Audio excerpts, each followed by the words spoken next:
Hi, everybody. Hope everyone is doing good this evening. Hope everyone is doing well. I see Kim is on the line. It looks like it's just me and you tonight, but that's okay. Okay, so you'll just get all the 411 for tonight, and I'm sure that people will join as time goes on. Here we go. Everybody's coming on in.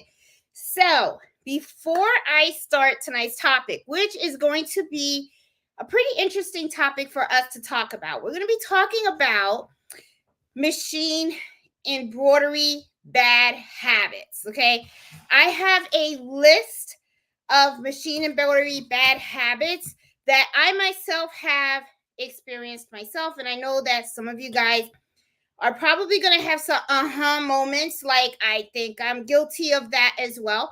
But I think this is going to be a good topic to talk about, because if anyone out there is new to embroidery, this is something that they can listen to.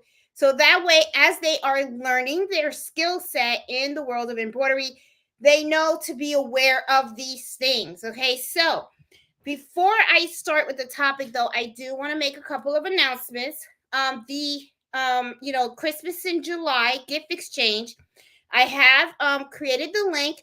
I put it in the Facebook. So if you guys are interested in participating, please be sure to go ahead and register. I am looking at the list to make sure that the entries are legit.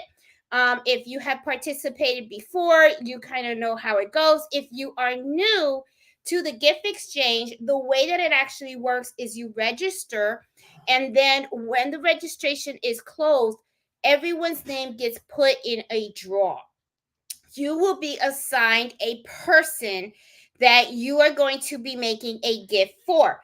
Now, some of you guys have asked about, what is this $20 about? Okay, no one is paying for anything. Okay, the $20 is the limit that you can spend on any type of materials for the gift that you are making to give. Okay, so closing for this registration is going to be at the end of this month.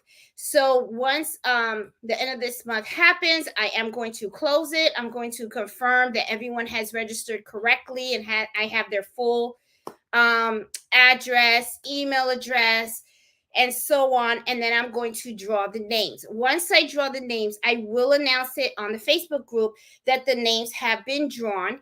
If you don't know who, you should get a notification email. If you somehow got confused, or you don't know who you're supposed to give your gift to, then what you do is just reach out to me. I'll make sure that you have that information. That way we can start making the gifts. Okay, so so registration is open for those that want to join. I believe we have, last time I checked, I think we had like 30 people that joined in the gift exchange. It is a lot of fun. We are going to do an embroidery hour show and tell, okay, after everyone's made their gifts and everybody has shipped them out and everyone should have received them. That is actually really my favorite part, because that is when we actually get to see where a lot of people are so like mega creative. Okay, so it is going to be a lot of fun. So I also want to exchange my apologies for last Friday. I did. We're completely done. We had some renovations done to our home. I was working on the second level of my home. I wanted to get the house freshly painted. We've been living in this house for over 10 years. And, after a while, walls can start to look a little dull, and you need to freshen it up. I didn't change anything, nothing like dramatic. Like, I didn't change colors or anything, because I was kind of happy with the way they were. But the walls needed to be freshly painted. And at the same time, I am a big fan of crown molding.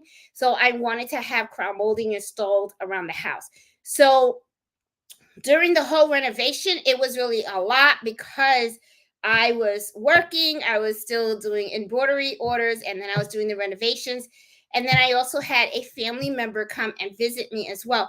So my plate got really kind of like mega full. The intention was that I was going to pre-record something and then share it with you guys like in a premiere. But then I decided against it, because I actually like doing everything live. I really don't like the pre-recordings and stuff. So I was like, you know what? All right, so this year so far, and we're in the month of May, there have been two that I haven't been able to do, but you guys know I am pretty regular. If I cancel a live, it's usually for a good reason and stuff. But my apologies, because I know a lot of you guys look forward to these Fridays. I look forward to them too. And I just, wanted to say sorry and stuff. And know that I'm going to do my best not to let you guys down, because I know that these are really important to a lot of us out there. We really love sharing the information, and I actually love sharing the information with you guys as well. So let's talk about this topic now, okay? About embroidery bad habits, all right? You guys know that, embroidery is something that a lot of people say it's a craft. I myself, I say it's a craft, but I also say that it's a craft that really requires a particular skill set, because there is a lot of knowledge that goes behind doing embroidery. Okay. A lot of people have that impression. You guys have watched me, hear me say all the time that people out there sometimes really don't have a full understanding of what it actually goes into embroidery. A lot of times they think you just buy the machine, you press a button, and the magic just happens. But there is so much in the planning process that a lot of folks that aren't into this really don't know about. But not only do they not know about it, but sometimes when you are new or you are an embroiderer yourself, sometimes you can get into some really nasty habits that are really not good for you. And also they can hamper the quality of your work. Okay. So I jotted down some, and I had just thought of another one. You know, talking to you guys, and I'm going to write it down right now because I don't want to forget it. Okay. As I go down this list. So right now I got like 15 items that I'm going to be talking to you guys about that are pretty bad habits when it comes to machine embroidery. All right. So let's get started because it is kind of lengthy. And you guys know that as I name them, I always like to explain why that's on that list. Okay. The first one is not sticking to your maintenance schedule regarding your machine. Okay. A lot of times people, when they buy these embroidery machines, they have them, they work great, and they're learning and they're running them all the time. These things are a lot like cars. So one of the things that I advise is, like, when you get in your car, all right, if you have a gas car, you don't take that gas car and drive it and drive it and drive it and never take it in for an oil change or take it for gas or anything like that, right? So what ends up happening is, people don't do the maintenance the way they're supposed to on the machine. And as time goes on, the machine will eventually start to have problems, and those problems are going to fall into your work. Okay. It's going to filter down. So what's going to happen is it's not going to sew as nicely. It's not going to be as accurate with the stitching. You're going to end up getting jump stitches. You're going to end up getting a lot of needle breaks. You're also going to probably have some times where you're going to have to reboot that machine several times because now it's just not working the way it was when you first got it. Okay. So when that starts to happen, what ends up happening is the quality of the items that you embroider, that's going to be affected by that. So a lot of times people don't want to do the maintenance of embroidery machines because it's costly. And it is. Okay. I mean, like I said in the past, machine is not in these the type of embroidery is expensive. It really truly is. Okay. It's not for those that are light. Okay. Not only are you spending a lot of money on this machine, but you're also spending a lot of money in supplies. So I understand that. And I understand that people will come out and say, oh, I know I got to maintain my machine. I'll just give it a couple of more months. Or maybe what I'll do is I'll wait till next year and then I'll get it maintained. Okay. Go run through it, get it oiled and all that good stuff.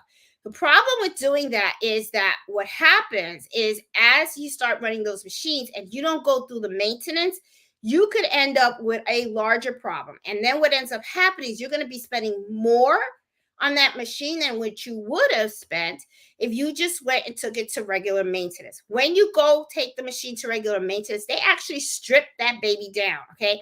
They take away the skin completely. So the plastic around it It is standing there naked. All you're going to see is the wires and all the mechanical stuff inside that machine. That's how I see it when Justin comes in and works on all of my machine. He takes out the cover on all of them, and all I see is the wires. All right.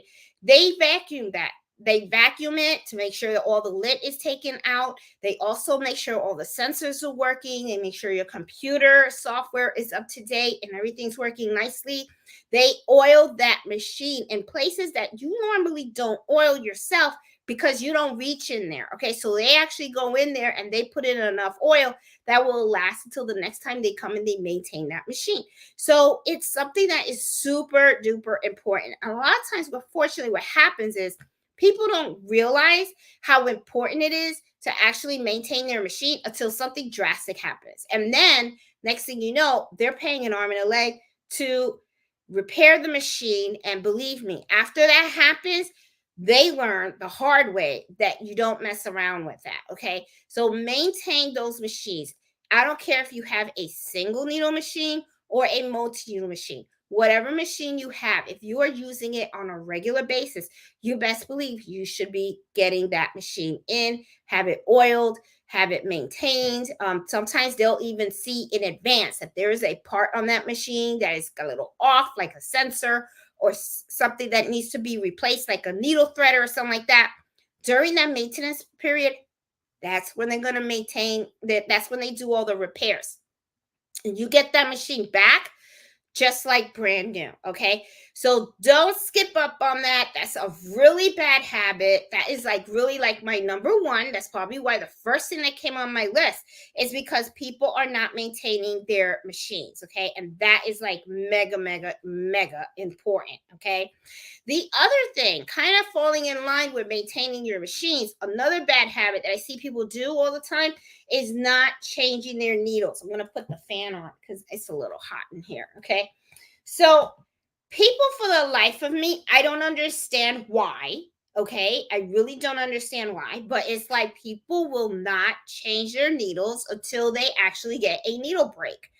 And then when they get a needle break, they complain about how the needle break kind of like messed up the design, or now it's skipped, their machine is skipping stitches, or the embroidery is not looking as solid as it used to. Well, it doesn't look solid because you have probably embroidering with a dull needle. And when you're embroidering with a dull needle, that needle is actually smashing against the fabric, and it's actually going to make the holes in the fabric bigger. Okay. So if you are really good at what you do in embroidery, you notice it. You will notice the difference. Okay. The customer may not notice it, but you will. And then what's going to happen is, what if your customer, and you don't know this, you can have a customer that also does embroidery themselves, or used to do embroidery themselves. It's just that they no longer do it because they just don't want to, and they'll just go to you to embroider it, and then you go ahead and you embroider something with a dull needle, and it kind of looks a little like funky, right? They're going to point it out. They're going to know. They're going to see it. They may not tell you. They may walk off and say thank you. But then believe me, you'll probably never hear from them again, because now they're going to come out and they're going to say she does poor quality work. Okay. Changing needles is a must. Trust me. Okay. There is a reason for it. You hear it from quilters all the time. People that quilt and people that sew a lot, they come on. They always talk about the importance of changing a needle. You know, don't be cheap. I'm telling you, don't be cheap. Buy the needles by bulk, okay? Because if you buy them by bulk, you don't feel the expenses much. I know that sometimes people just like doing the maintenance on the machine, they don't want to spend the money. They don't want to spend the money on the needles, okay? But you have to. You have to do that, okay? Make sure that you are very conscientious of how long you have been using that needle. You shouldn't be sewing for more than 8 hours, okay? Like me, I sometimes change my needles. Well, I do change them once a week, okay, on all of my machines. And then I also, if it is a really busy season, you best believe I am changing them twice a week, okay? Because you don't want to be sewing with a dull needle. It really can show off on your work, and that is not how you want people to remember your skill set. Okay. You want to make sure that you always come out with the best quality products whenever something leaves your shop or your home, even as a gift. Okay. The third that I have, okay, is people always use the wrong weight thread or the needle size. One of the things I have said in the past is when you take on an embroidery project, the first thing that people do, which they people do not do, and I even have this as one of them, is they don't actually do the research that's required in order to take on the work and actually accomplish it. Okay. No two embroidery projects that you get are really the same. When you ever I have a different customer, it's a different type of logo, it's a different type of fabric, different type of material, and everything is going to require different types of stabilizers and needle, different types of weight threads, and even needle sizes.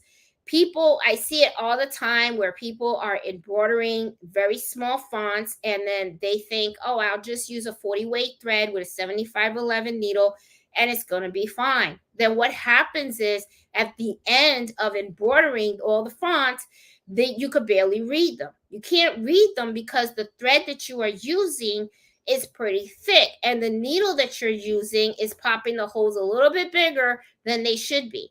Remember, when you're talking about very small fonts, okay, it has to be very delicate. So you want to make sure that it's readable. It's not going to be readable if you're using the wrong weight thread. So I see it all the time where people get something and they're all excited about it. They don't think about the weight of the thread that they're using or the size of the needle. They go ahead and embroider it and then they post it on Facebook and then they're like, what did I do wrong? Okay. And then they don't understand why that their embroidery did not come out looking clear. It's because you didn't use the right thread and the right needle. So you have to make sure that you do that. It's a pretty bad habit to think that everything that you embroider is going to be the same. Okay. Don't get into that. All right. Always think whatever project you have before you, you have to start thinking about the type of needle you're going to be using and the weight of the thread. Okay. That is so important. But people just don't do the homework and they just write right in. Okay. So that's a pretty bad habit. So make sure that you are paying attention to the weight thread and also the size of the needle that you're using to make sure that you are popping up the great product. Okay. Now, the five is not doing, number four, I'm sorry. Number four is not doing the research, the product, and the embroidery design. Okay. A lot of times what happens is people don't do the research about what they're trying to do. Not all embroidery is meant for everything, and not everything is supposed to be embroidered on. Okay, there are going to be certain things that people are going to ask you to embroider where honestly I wouldn't even touch it. Okay, especially with the type of embroidery design that they want. For an example, sometimes I'll have a customer that will come to me with a very dense design. The design is very thick, very dense, thousands of stitches, and then they come to me with a shirt that is like paper thin. There is no way that I'm going to do that. So instead, I have to explain to them that that type of design, the weight of all those threads, it's not going to marry itself very nicely with that thin fabric. So I will ask them, do you want other options? Maybe a patch would be more suitable. That way the patch is just sewn on the shirt and the embroidery is not right on it. You could have a lot of puckering. Sometimes also the amount of stabilizer that's required to do dense work will show right through the fabric and it's not going to be a really pretty look. Another thing that I see, and this has gotten really popular right now, is the 3D embroidery. Now, I know that a lot of you guys probably have seen a lot of shirts that have the 3D embroidery. I have done it in the past, and I will tell you this, it has not been my favorite, because this is the thing that goes through my mind. How comfortable is it to wear that shirt with all that puff inside? Okay. Now, if you have a sweatshirt or something like that, I could kind of see that. But if you're doing like a t-shirt, it might be really uncomfortable for the person to wear. I know me personally, I like wearing comfortable clothes. All right. If I have a shirt or a sweatshirt or any type of clothing where I'm feeling stiff, or I feel that something in front is just making me really uncomfortable, as beautiful as the shirt may look, um if it doesn't feel good wearing it, chances are I'm not going to wear it. Okay, so you have to think of the types of embroidery, look at the design, look at the material. Is that type of embroidery really meant for clothing? Okay, or is it really meant for hats? Is it really meant for bags? The type, is the design really dense? Okay, and is the shirt very thin? Then how much stabilizer are you going to have to add to that in order for it to really give that crisp look? Okay, so you really have to do your research and do your homework. Do samples also. A lot of times people don't spend the time doing the samples. When you don't do the research and you don't think ahead, okay, and this is the thing that I think about, okay, when you're thinking about different types of embroidery, and I'm talking about different types of styles of embroidery. You have the dense design, you have the sketch designs, you have applique designs, you got your 3D puff embroidery. There's just so many different ways that you can do embroidery, right? Think of the design and then think of how the type of product you are applying that design to. Then I also have to think about the long term and how that product is actually going to be used by the customer. Are they going to be wearing it? Is it going to be comfortable? Is it going to be washed? I'm not talking about just washing it one time. I'm talking about clothes that you're going to wash probably 10, 15, 20 times. That you had embroidered on there, is it going to sustain that many washes? Okay, remember, the reason why people like embroidery so much is because embroidery is supposed to last as long as the actual quality of the garment that you're embroidering on. Okay, that's why a lot of business owners like doing the polos with their business logo on it, because it's longevity. Okay, you know, there have been times when you could get a design that is so dense with so much details that you may end up telling the customer, maybe this design really isn't fit for embroidery. Maybe you should be looking for someone that does direct to fabric transfers, or maybe you should look into maybe getting it sublimated or having it printed, screen printed, or something like that.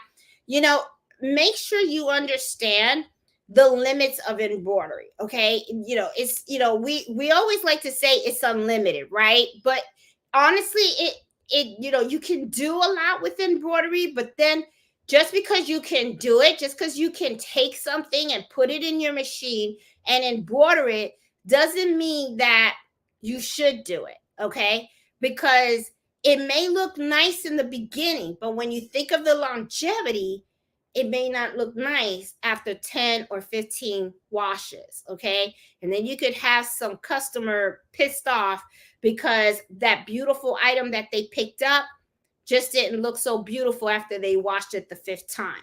So you got to be careful about that kind of stuff, you know.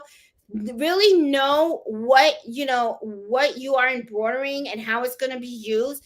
And people don't take the time to do that research, right? Because honestly, and I understand, research takes time, right? And then sometimes you just want to take something, you just want to embroider it and get it over with, right? But this is the thing, it can nip you in the butt, because what happens is you may want to just take the order, get it done, and give it to the customer and say goodbye. But that customer is going to be walking around with that item that you embroidered. And if you don't give them the care instructions on how to care for something, or you don't warn them and say, hey, you know, I never did this before. I'm not sure how this is going to take in the wash. Okay. Or I don't know how comfortable this is going to be for you to wear. You know, if you're not sharing that information and you're not doing the homework so that you can make sure that you are educating the customer and even educating yourself, then it can really mess you up. It can mess you up because that item is going to be talking about you once it leaves your shop. So you want to make sure that it's going to talk about you great. Okay. Now I know this, I know that probably some people are rolling their eyes right now because I know that now everybody's into that 3D thing.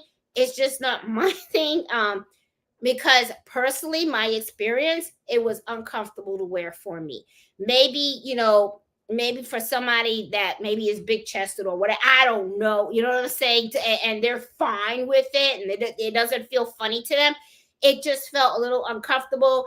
I like my stuff to really fit nice and loose and comfy. If I have any type of embroidery on my shirt, I kind of prefer to have it like just a logo and stuff. But that's just me. I've even seen some funny pictures. I will say I have seen some funny pictures of like little babies, wearing their baby onesies. And it's like one picture really cracked me up because it was like the baby's wearing the onesie that somebody did an applique on it. And the onesie was very stiff. So the baby was like, it looked like paper on front of them, and I thought that was kind of funny. But of course, I laugh at it, but I'm sure the embroiderer probably didn't think it was funny because they probably worked really hard on that onesie. And unfortunately, it's just a perfect example of what can happen when you're not thinking and researching your project before you actually hit that on button. Okay. Like sometimes and sometimes you can do certain things on certain items.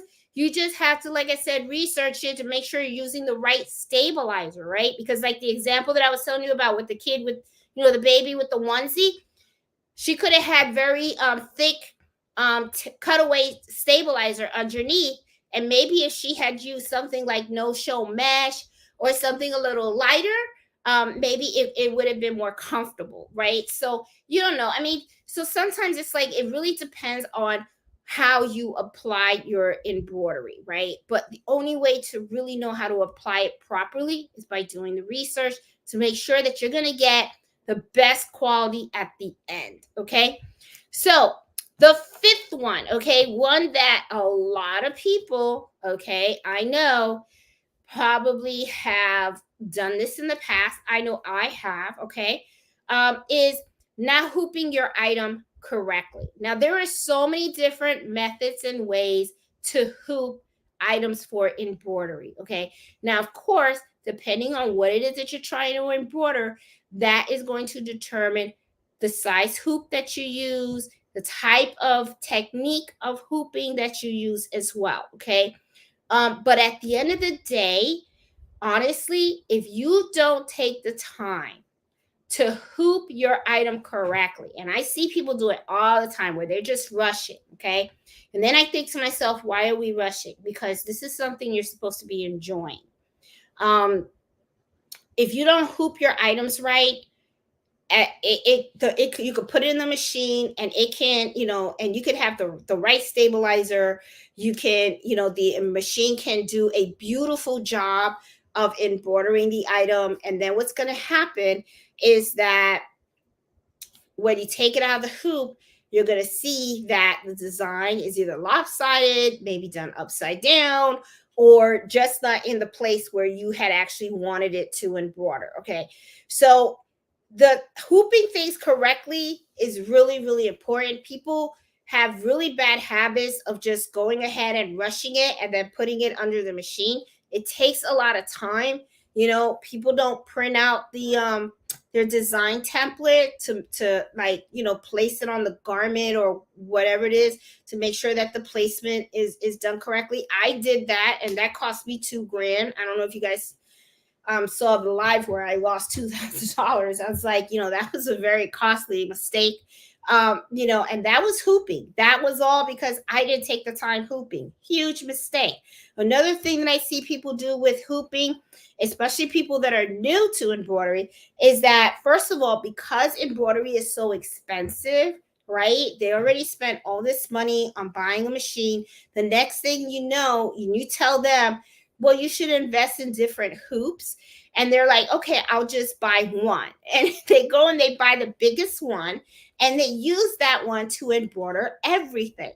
That's a huge mistake. Don't do that. There is a reason why we have different sizes hoops, okay? First of all, you want to use the right side hoop for the size of your embroidery, okay? I use the 4x4, I use the 5.5, I use an 8x11, I use a 8x13. I also have my Dookie hoops, I have my fast frames. You know, I use all of those different sizes all the time, because the last thing you want, if you have a big hoop and then your design is this small, what happens is the fabric is not going to be so stable. Even though you may have put it in the machine, all right, you could end up having the fabric shift a little bit. So you want to make sure that you are using the right size. Okay, that has happened. I have seen people just go out and buy the big hoop and they say, I'm not going to invest in anymore. As long as I got the big one, I'm good. I can just fit it in. And then what happens is sometimes when they're embroidering, the thing gets misaligned. Another thing that I see people do is when they are trying to float an item, they go a little bit crazy with that temporary adhesive spray. Okay, I mean, they really go out of town, boy. When they take that spray, they're like shh, shh, shh, and then they stick it on there, and it holds great because you put a lot of adhesive on that hoop. But then when they go to peel it off, they kind of notice that the item is very, very sticky, very hard to get off. Then they have to throw it in the washing machine, and it's just not good. So a lot of mistakes that I see with the hooping process. Okay. Another thing that I see people do is also leave the item in the hoop after they're done embroidering it for a long time.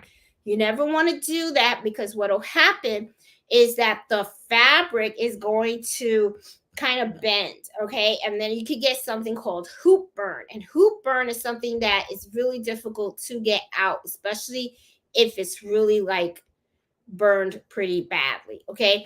I see people do that all the time. Another big mistake, okay, regarding the hooping, because I'm still on number 5, hooping. All right. I'm just giving you little examples of that.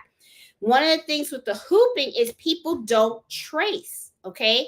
They also don't make sure that the design actually fits in that hoop that they're using. A lot of times people will create a design and they think that they can bump it all the way to the edge of that hoop. Not true. Okay, you got to remember, the embroidery needle has like that little round thing. You don't want the casing that's around your embroidery needle to hit the side of the hoop. So you got to make sure that you are measuring your designs correctly to fit in the hoop. You also want to make sure that you are tracing it. All right. If your needle hits your hoops, you can actually do some serious damage to your machine. Okay. It's happened to me twice. Thankfully, the times that it happened to me, it didn't break my machine. But I will tell you, if it did, I would have been crying like a baby, because I know what that means. That means that I would have had to have paid for Justin to come back here and fix that needle that actually hit the side of the hoop. Okay, so really, really, really bad. Okay, so that is something that you definitely sorry, I just want to adjust my seating here. That is something that you definitely want to not get into the habit of. You got to make sure that you're tracing. You got to make sure that you're not going crazy with that spray adhesive and stuff. Make sure that you are hooping correctly, because at the end of the day, if you don't take your time hooping, it's not going to come out right. I am telling you, it doesn't matter. The design can look beautiful out of that machine, but when you take that garment out or whatever the item is, you're going to see that it's crooked or it's not in the placement where it's supposed to be. You're just screwed. Okay, you can forget about it. And you guys hear me say it in videos all the time. Hooping is the beginning of the process of getting to that machine. Okay, Of course, you got to do all your research and everything. But once you start to hoop, if you mess up there, you can forget the rest. All right. So that's why it is so important. Don't rush that process. Make sure you're doing it correctly and taking your time. Okay. That is so super important. Now, the sixth one I already kind of mentioned to you guys was the overuse of the temporary uh adhesive spray. I mean, I've seen people go crazy over that thing. I am telling you, don't. It's supposed to be light, okay? First of all, that can should last you a very long time. If you are using that can to help float your items, and you see that you are buying a one can a month, um yeah, you'll overspray. Okay, so it should be very light. Okay, don't go crazy over it, because you can really mess up the garment. Okay, now here it is, number 7: running your machines all the time on the top speed. I don't know why, but I always get people that believe that because their machine can stitch 3,000 stitches per minute, they should have it at 3,000 stitches per minute. And I am telling you that is not so, okay? You need to learn the proper speed for what design. You're going to have designs out there where you can run it at top speed and you're not going to have a problem. However, when I do embroidery, depending on the design, if I have a design that is very dense and is probably on some very thin fabric, or I have fabric that is pretty stretchy, like clothing and stuff, I always slow down my machine. Okay, the reason why I do that is because I need that embroidery to look top quality, especially when I am embroidering small fonts. All right, if you are running at top speed, I'm not saying that it may not come out good, but you could have some issues sometimes. Sometimes what can happen is your machine can probably skip a stitch or two. Okay, you just don't want that. So to me, it's just a preference, but I see it all the time. People are like, oh, I am going to run it at that top speed all the time. If you've watched other professionals that do embroidery, you'll see that they slow down their machines too. Now, am I going to tell you that I never have it at top speed? No, that's not true. When I have very small, simple designs, like if I'm just embroidering a name, okay, like when I was doing the Easter baskets, I was just embroidering a name. I had that at 1,000 stitches per minute. I had it on my top speed. But when I'm embroidering something that has a lot of details or has small logos, I slow down my machine to probably 700 to 800 stitches per minute. Okay. And if I'm doing small fonts, I always slow that down to at least 700 or 600 stitches per minute. Don't rush the embroidery process, the stitching process. At the end of the day, it should all be about quality. It really should. Okay. Because I'm going to tell you something. If the embroidery is not quality work, you're gonna not do very well in the embroidery business, because honestly, people don't care that you're racing. People, at the end of the day, when they place an order and they're picking it up, they want to make sure that the item that they get from you is top quality embroidery.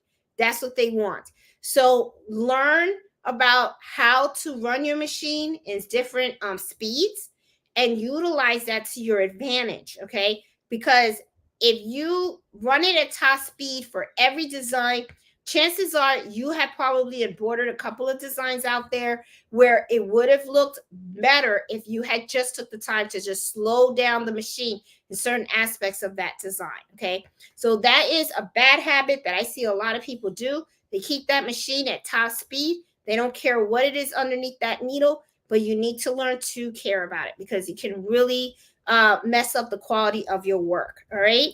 The other thing that I have, now I'm at number 8, guys, okay, is not testing your designs. All right.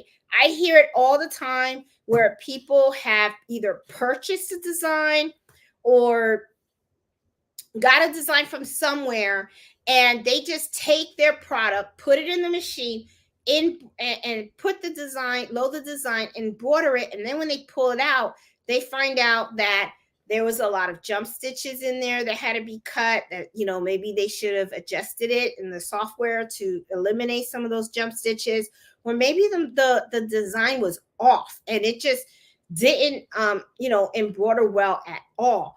So, and then next thing you know, they're pissed off because they just messed up their product. Okay. Never take for granted that was just because you bought a design that the design is going to embroider well. Digitizers are people just like you and me, and they're going to make mistakes too. Okay. There have been a couple of times when I have gone on Etsy because I like supporting other small business owners, and I have bought some of their designs because I thought they were really cute. And then I go and I embroider them, and then I see that there are gaps in the stitching. And I'm like, okay, this isn't working, right? So I have to reach out to the digitizer and send them a picture and let them know, hey, I test your design twice. This is the outcome of it. And I give them details about the type of weight thread that I use, the needle size, and also the speed that I had my machine running at. Okay, so that way they have an idea. And a lot of times what they'll do is they'll fix the design and thank me, and then they'll go ahead and I test it again. And then once I see that the design is solid, that's when I go ahead and I will put it on the actual product. But a lot of people don't test their designs. I recommend you got to get into the habit of doing it, all right? Because that's going to save you in the long run, okay? People don't like doing it because they say, I hear all the excuses. Okay. People tell me, oh, well, Jeanette, I don't want to waste thread. Or, oh, Jeanette, no, that takes time. But you know what? Yeah, it does take time. But to me, I'd rather spend the time and I'd rather spend the thread, because if I get a customer and I have their logo or a design and digitized for them, and I didn't do the right test stitches, it's going to look awful in their product. And I can give you an example of that too, because where is it? Here it is. Let me give you an example. I think the last time I did embroidery happy hour, I kind of showed you something that I'm working on with a customer. Okay.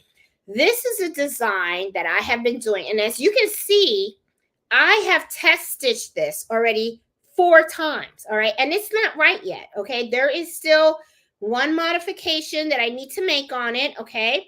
And where was the last one? This is the last one that I did. And I'm going to give you a little close up so that you can look. Now, one of the things that I want you to notice is the mouth right here. Okay. If you notice in the mouth, you see that this should be all solid black, and it's not. Okay. However, though, this is not the digitizer's fault. This is my fault. I did not change the color. Okay. So if I would have changed this color right here to this right here to black thread, this would not have shown. So this was my mistake. Okay. But could you imagine if I had embroidered this on the shirt, not test stitching it? Okay. Think about it. 4 times already I had to test stitch this. Okay. And I test stitch it with working with the digitizer to get the design right, because this is not an easy design. Okay. This is taken out of an artwork of the owner of the dog. She's an artist, and she actually did an artwork, and the artwork had a lot of details. So I had to actually go a lot back and forth between her and the digitizer to transfer her artwork to an actual digitized file. We almost got it perfect. Okay. So I will be running one last test on this. Hopefully I'll do it this weekend. Hopefully it's finally good. And then I can go ahead and start embroidering on her products. But my point is, you have to do the tests. Now, was this very time consuming? Absolutely. It is very time consuming. Okay. To run this stitch, it takes close to an hour, but I enjoy what I do. And what's more important to me, okay, it may not be important to you, but for me, it's about quality. It is always about quality. Okay. I mean, that's why a lot of people use me, because they know that when they come here, they're going to get their top notch embroidery.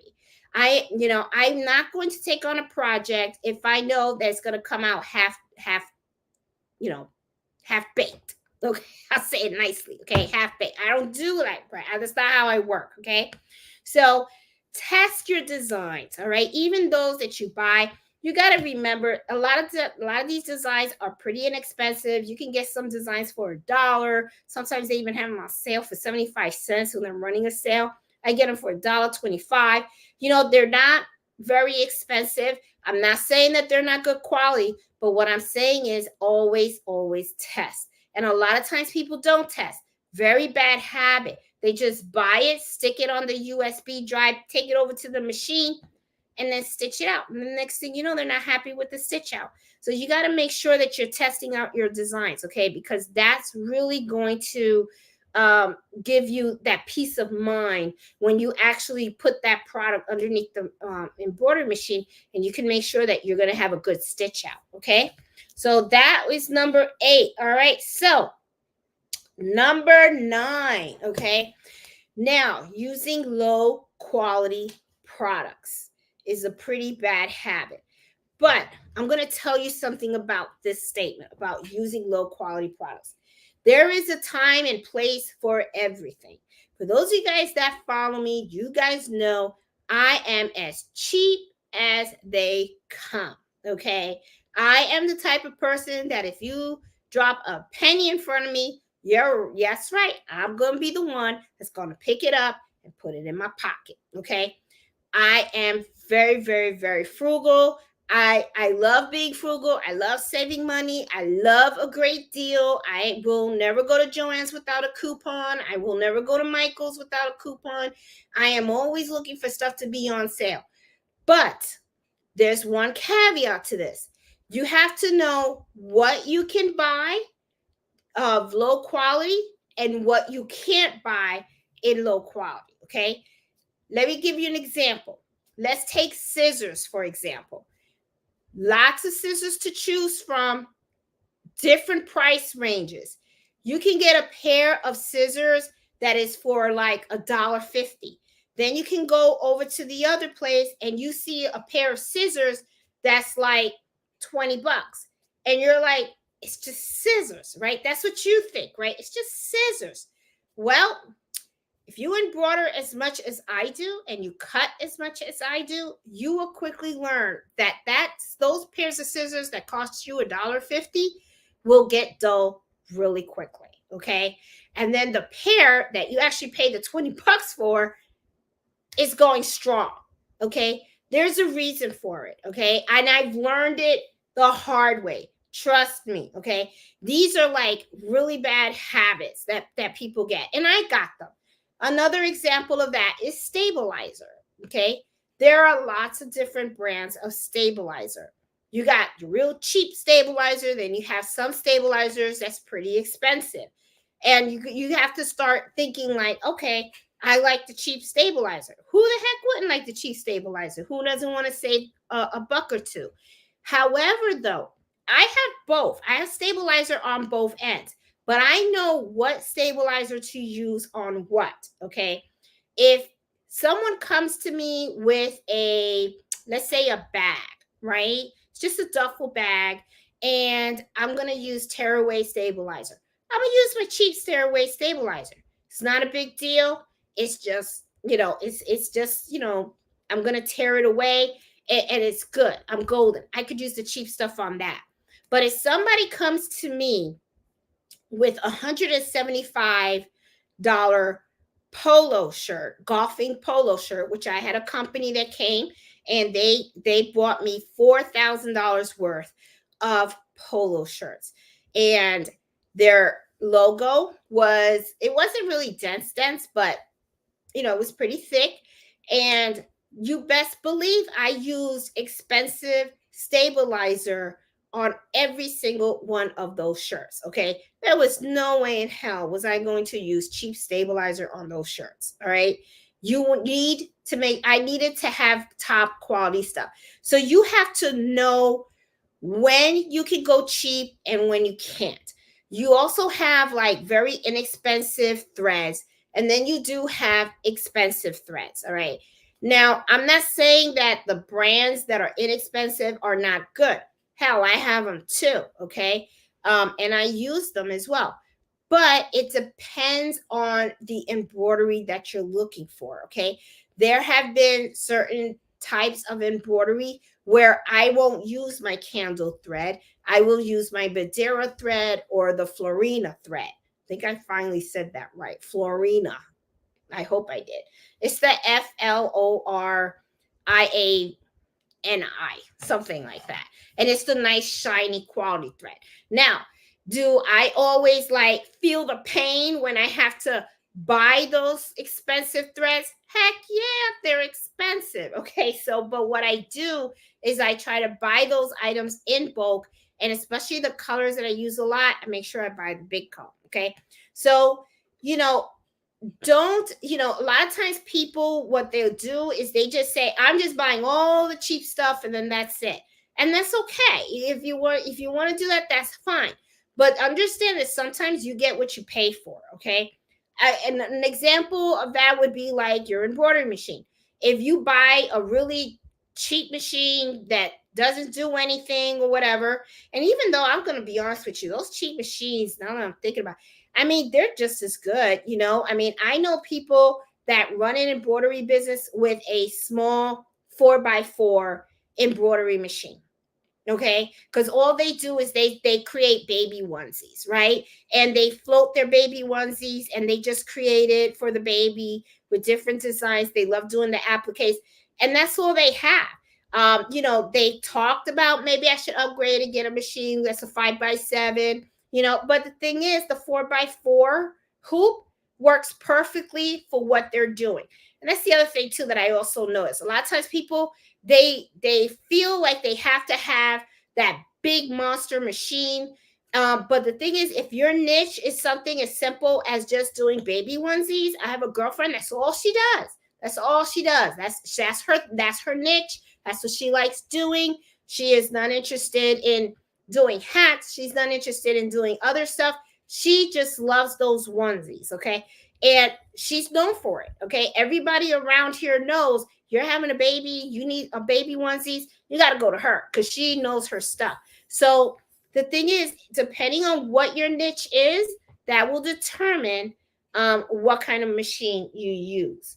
Okay. And here comes my 4-year-old Mellow. Mellow, you want to say hi? Say hi. I'm 4 years old now. Yeah. He turned 4. 4 years old. You're a big boy. You're a big boy. I know. I know. We're talking about bad habits, Boo Boo. Do you have bad habits? I know you do. We all do. Yes, we do. Okay. So, all right, let's get back to this. All right. So I talked about not testing your designs, right? And I also talked about number 9, which is using low quality products. Okay.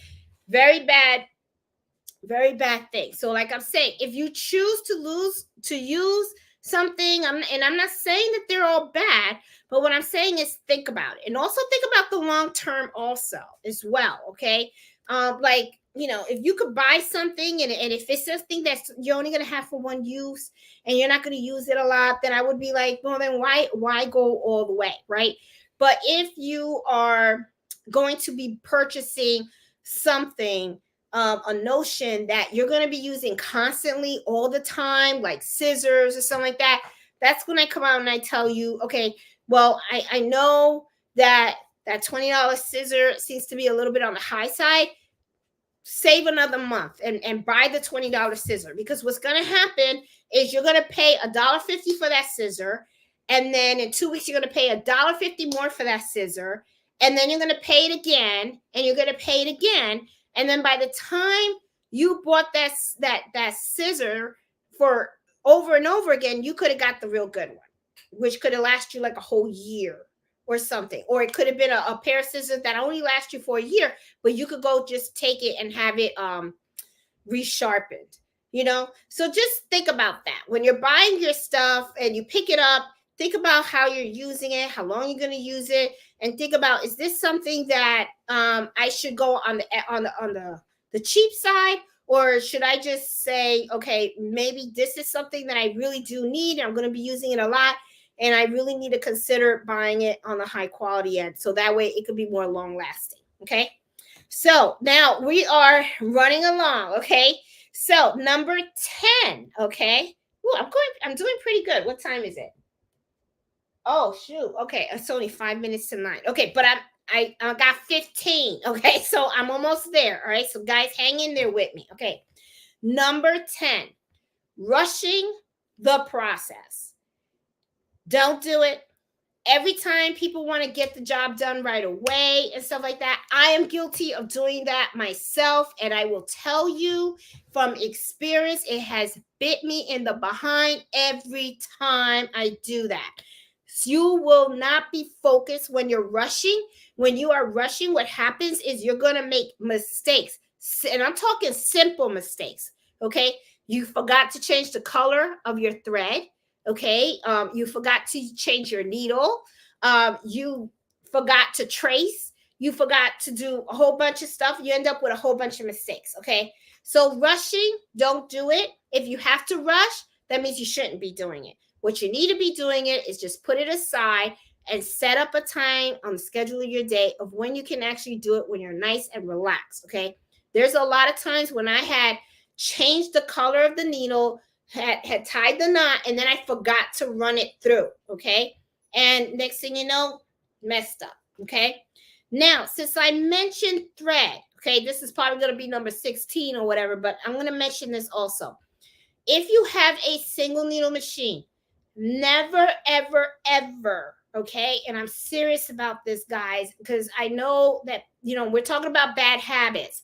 When you have your single needle machine, I have seen people take the thread and pull it up. You don't do that, okay? Because what you're doing is you're going to mess up the discs inside your machine. What you want to do is you want to cut your thread, take a scissor, cut it, and then from the needle, pull it out. Want to make sure that that thread is always going in that direction, inside the machine and out the needle, okay? You don't want to mess up your discs, because if you do, then what happens is you're going to need to get them repaired, right? So, be very careful on how you handle that machine. It's just something that came to my mind when I was talking about rushing the process, because a lot of times that's what people do. It's like when they have single needle machine, they got to change the color thread. They just pull it out. They just pull it out and stuff, and they go, okay, I need to change it. Pull it out, and then they take it out. And did I do that? Heck yeah, I did that in the beginning, and then I messed up my discs. That's how I know. So I'm telling you from experience. All right, don't do it. Don't do it, because once I messed it up, and Justin told me, what I was doing wrong and how I messed it up. Believe me, I will never do it again. Okay. Now I'm down to number 11. Okay, which is something a little similar to what I talked about with the hoops. When I'm talking about when somebody just says, "I am just buying the biggest hoop and then I don't need any other hoops," selecting the wrong hoop size for your design. Okay, now I'm gonna tell you something, and think about this when I say it. There are a lot of hoop sizes out there. We got 4x4. We got 5x7. We got 5x5. We got 6x6. We got 7x7. We got 8x9. We got 8x13. We even got 14x14. Okay, you got a lot of sizes. You even have the little ones. That's 2 inches. Okay, that's the oval. Okay, now a lot of times people will come out and say, what the heck you need that for? Yeah, you do. You need that. Okay, because I'm gonna tell you something. You want to use the hoop that fits the design. You don't want to have a design that's this small and use a hoop that big. Okay, because there's going to be a lot of waste involved. Okay, because you don't want to stabilize 8.5 when you got something this small. Just pick the small one, and then all you have to do is just stabilize that. You're going to waste money by doing that. Okay, and at the same time too, when you are using the right hoop size for your design, what happens is you are holding that fabric correctly. It's not going to shift on you, okay? So you don't want that fabric to shift because then it's going to mess up your whole design. So think about this, okay? If anything, think about it. There's a reason why there's a lot of hoop sizes out there for sale. And trust me, people are buying them because they are needed. So make sure that you are using the right hoop size for the design that you are embroidering, okay? The other one, number 12, and this is something that's pretty big, and I have done a couple of videos talking about this.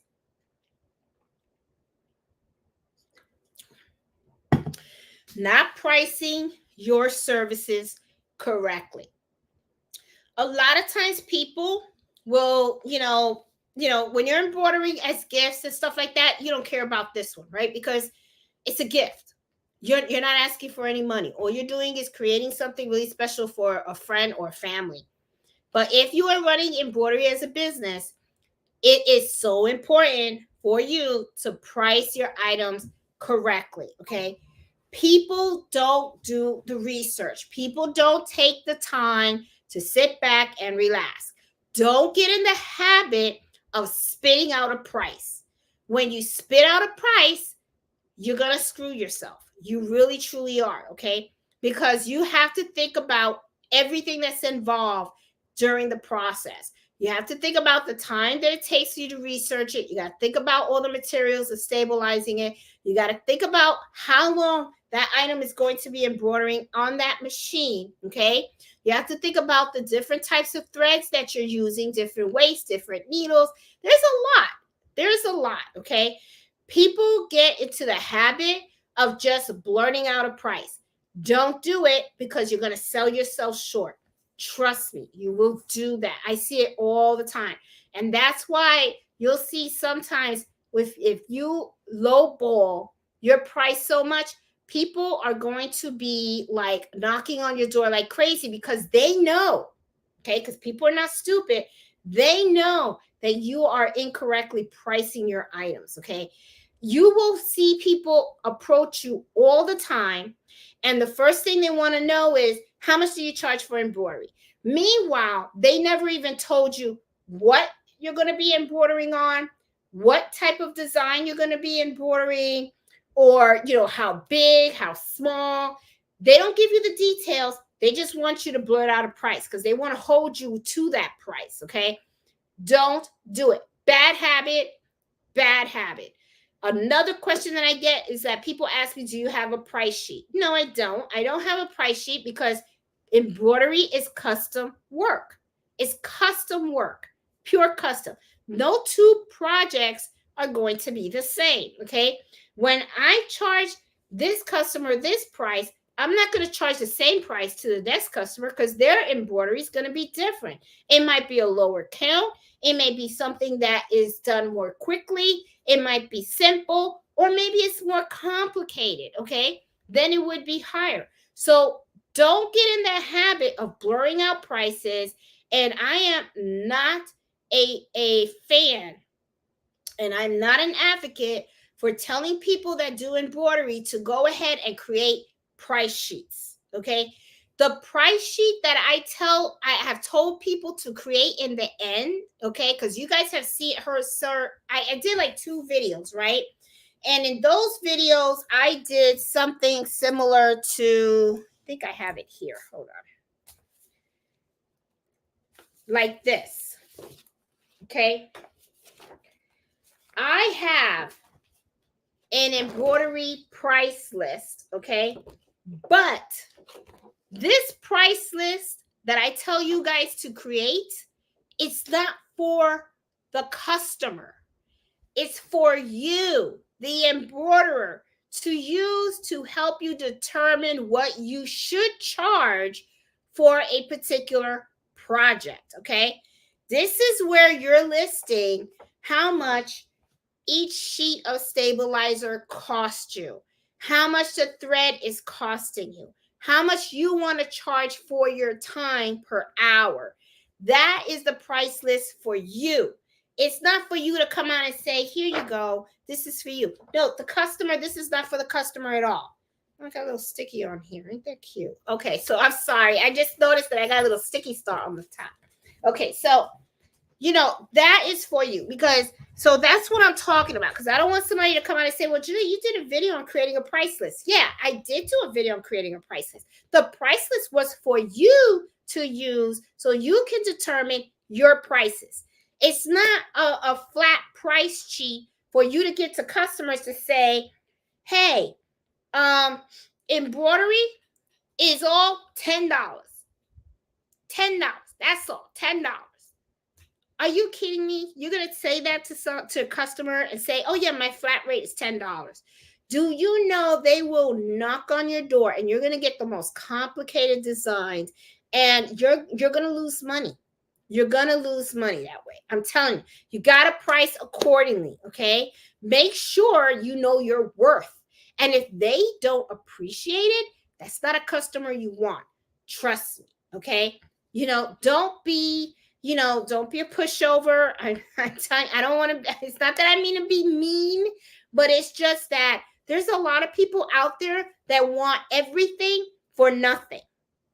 Don't allow that, because you're worth something, okay? If you have invested your money into an embroidery machine, and you have invested your money in a lot of supplies, and this is your time and effort to get these products done for them, make sure you're pricing accordingly, because you are worth something, all right? Don't let anybody out there tell you that you're not. And if they feel that you're not, believe me, that's not the customer that you want. Let them go, okay? Let them go. There are going to be people out there that will value you and your work. Those are the ones that you want to serve. You don't want to serve the jerks out there. Let somebody else deal with them. You don't have time for that, okay? So that's just, I strongly feel about, you could tell I'm very, very passionate about that, because I have seen some stuff, and I tell people, you got to be strong and don't look back, okay? Remember, you come first always. Be unapologetic about that. Okay, so the other bad habit that I see that people do all the time, okay, is picking the digitizer incorrectly.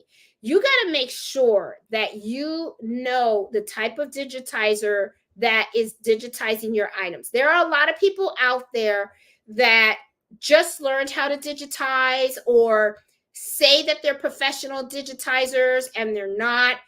You got to remember, you are hiring someone to perform a service for you, just like the customers are hiring you to perform a service for them in embroidery, okay?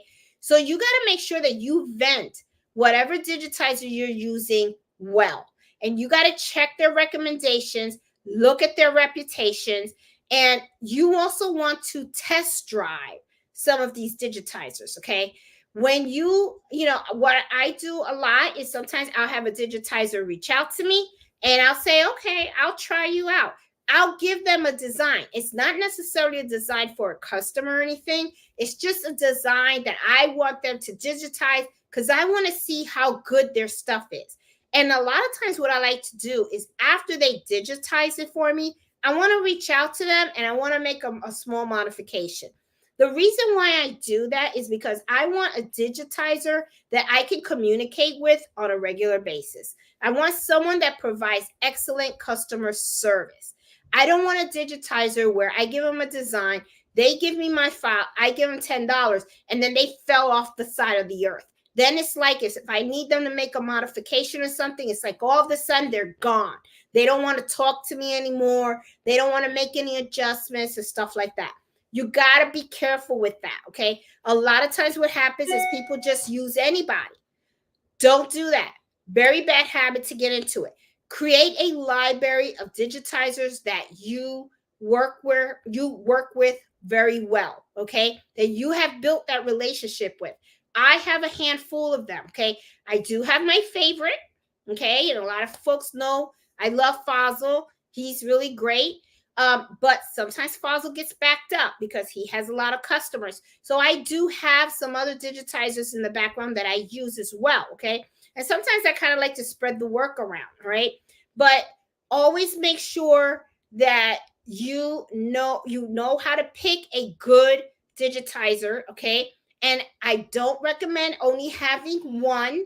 You should have several because one can be busy, okay? Especially during the holidays or something like that. You want to be able to reach out to several digitizers that are good quality digitizers. So always make sure you have that list, okay? Number 14, okay, is something similar to what I had said before. Using the wrong embroidery methods for projects, okay? Now, what the heck does Jeanette mean by that? What I mean is that not all embroidery jobs are the same. So kind of like a caveat of what I told you before about researching, you know, there's different methods in embroidery, okay? Depending on what it is that you're trying to do, you may have to use different hoop size. You may have to hoop that in a different way. You might have to float it. You may not have to float it. Maybe you'll have to pinch it in to your file. Maybe you have to do reverse hooping. Maybe, you have to use a fast frame or something like that. There are so many things, that you have to consider when you are embroidering. And then what happens is sometimes instead of, floating, they hoop the item. And then, like let's say you have velvet. Let's say somebody gave you, I'll give you a perfect example of that. Somebody gave you velvet and they said, I want you to put my initials on velvet. And then they come to you and you have this kind of hoop.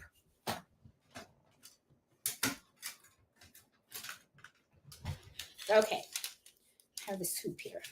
All right, let's say you have an SC 1900, right? And I come to you and I say, hey, here's this piece of velvet, and I want you to put my initial on this piece of velvet. So you're going to take the velvet, and let's say this is the hoop I'm using. So what you do is you take the stabilizers, you put it underneath the velvet, and then you go and you take this and you actually put it on top of the velvet and you hoop it that way. What do you think is going to happen? You're going to get hoop burn because it's velvet. Okay. Velvet has like that little fur feeling. Okay. And then when it's in the machine, I have this type. When I take it out of it, I'm going to have a huge hoop burn around that velvet. What should I have done to prevent that? What I should have did was I should have hooped the stabilizer. Okay.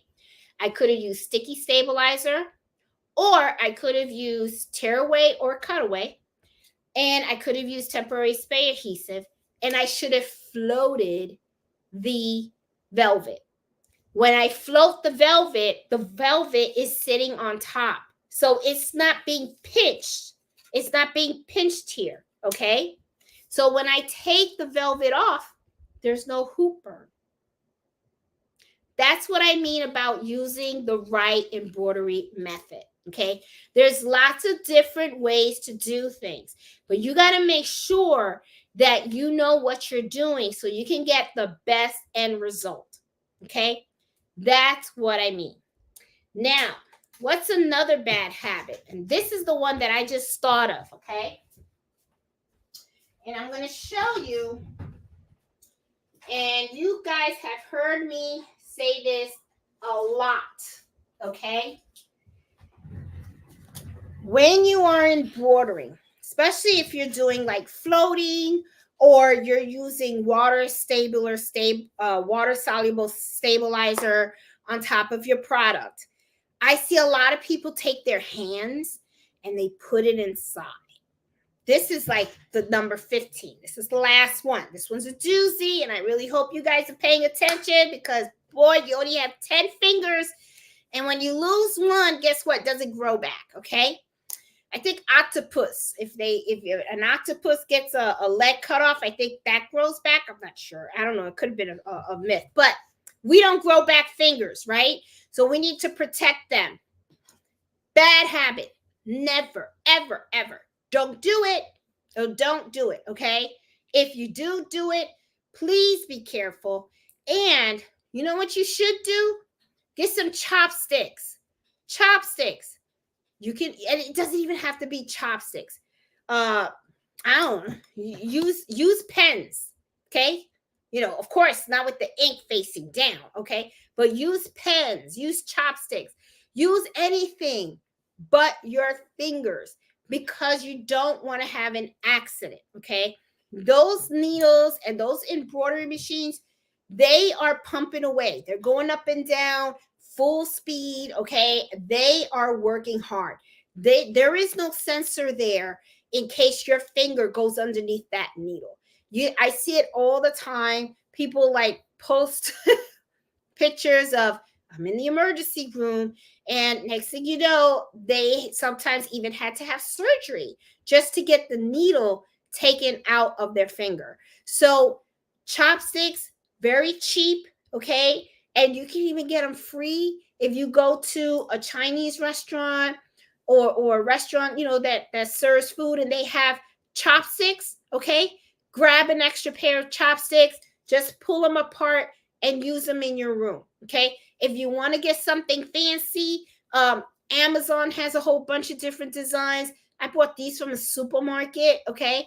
And they're cute, fancy, and work great, okay? And they'll save your fingers. They will save your fingers, okay? So that is number 15. So guys, I'm done. And what time is it? All right, so I went 15 minutes over, okay? But I know I gave you a lot of good information tonight. Hope you guys liked it. Bad machine habits. I'm telling you, each of these, I've made some of them myself, okay? You know, I could even think of more, okay? I could go on and on.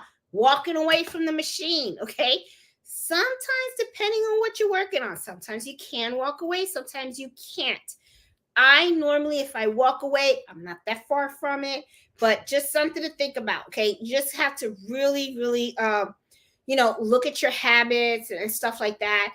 And, you know, yeah, you guys are going to be okay. All right. So this is, I mean, I think this topic is really good, especially for those that are new. And for those of you guys that have been embroidering for some time, I know for a fact that some of these things I've mentioned, you guys probably had your aha moments where you're like, yeah, I'm kind of guilty of that myself. Okay. Like probably you've put your fingers in there. I know I've done it, even in a couple of videos. I'll start with the fingers and I go, oh my God, my chopsticks, and I'll put my chopsticks in there. You know, there's always something. So, you know, I mean, there's a lot of bad habits that you can form in doing machine embroidery. But the thing is, just be aware of it. And, you know, hey, we all make boo-boos, right? And stuff. But at the end of the day, really what's important to me, and I'm sure to a lot of you guys probably as well, is that you enjoy what you do, love it. You know, that's why to me, I'm like, don't rush it. Don't rush it. You enjoy this. You love this. This is your passion. Even though like when I get a lot of orders, trust me, even though I have all these machines running, I'm enjoying all of it. I'm enjoying every single machine running and creating a product for someone because I know that when that person gets that item, it's going to be a wow moment for them because embroidery is very, very, very special. It really is. You know, it's the uniqueness of it. Okay. This is something where you are creating stuff for folks that is so unique. Okay. It's not like going to Macy's and everybody gets the same shirt or the same dress. You know what I'm saying? The uniqueness of it is special. So, you know, enjoy the process. Just enjoy it. Take your time, enjoy it. And, you know, and you're going to make mistakes. Embrace those mistakes. Mistakes are learning opportunities. That's all they are. Okay. I mean, hey, look, learning opportunities for me. If you don't think that I've done this now, what? This is 1, 2. I've done it 4 times. Okay, so this is 4 hours. To someone else, it could be like, that's 4 hours, 4 hours lost. To me, this is not 4 hours lost. To me, for every one of these designs that I have done, I have learned something new. So I enjoy it. Okay. So when the customer came out and said, I feel so bad that you keep, redoing it, I told her right away, absolutely not. No reason for you to feel bad at all. I love what I do. It's a learning process and I'm enjoying it, because at the same time, this might be challenging for me. I know that Fossil himself has been enjoying it as well. Because think about it. When when I make mistakes or I have to make adjustments, all it's doing is making me a better machinist. That's all it is. And when Fossil has to make adjustments to a design or something like that, all it's doing is building his skill set to become a better digitizer. So you know, you just have to think about it and just enjoy that process. Okay. You know, it takes time. This is a time consuming thing, but as long as you enjoy it, you're good to go. Okay. Don't let nobody take that joy. So, anyway, I hope you guys like today's topic and stuff. And I hope this topic actually made up for my last Friday. I really hated that I couldn't do last Friday. But the thing is, honestly, this place was a mess. Okay. And I hope the lighting in this room is a lot better. Okay. I'm going to give you a little peek. It might like squish you for a little bit. But let me see if I can lift this up a little bit so you guys can see. I don't know if you guys can see. I have see, I had an electrician come in and I had them install resets lighting in the room. Okay. And I also had a new fan put in with a brighter light. And I'm still using just one light here, but I'm hoping that it looks a lot clearer and stuff, because before, when I was doing the embroidery happy hour with you guys, I was having all these lights like in front of me, right? And I'm gonna tell you something, I felt like a chicken in the oven. I was like, oh my God, it's so hot. I was like, I was dying. Even though I love talking to you guys, but I was dying because I was like, those lamps get hot.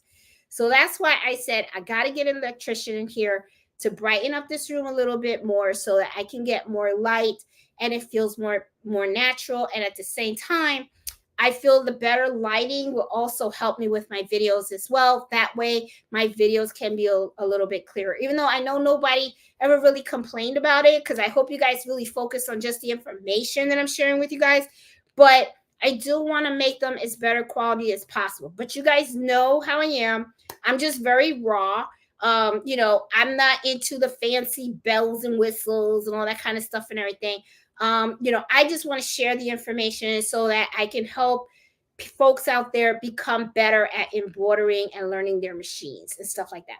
So now that I am done, but now everything's straight. And now I'm back on schedule. So now I'm going to go down my chat. I want to say hi to you guys as always, because you guys know I always like to say hi to you guys. And, after I'm done with my topic, and I always like to answer any type of questions that you guys have out there. So, hey, Kim, how are you? She says, happy Friday, everyone. Oh no, it looks like she had a lot of storms. Too much rain and storms in the area. We had rain here too. But today was a pretty good day, and I'm noticing it's starting to really get hot. So I've been walking mellow when the sun is starting to go down, because it's not a good idea to walk pets when it's super hot outside, because their paws can get burned. So I am very conscientious about that with Mellow and stuff. So, hey, Karen, yes, happy Memorial Day for you guys.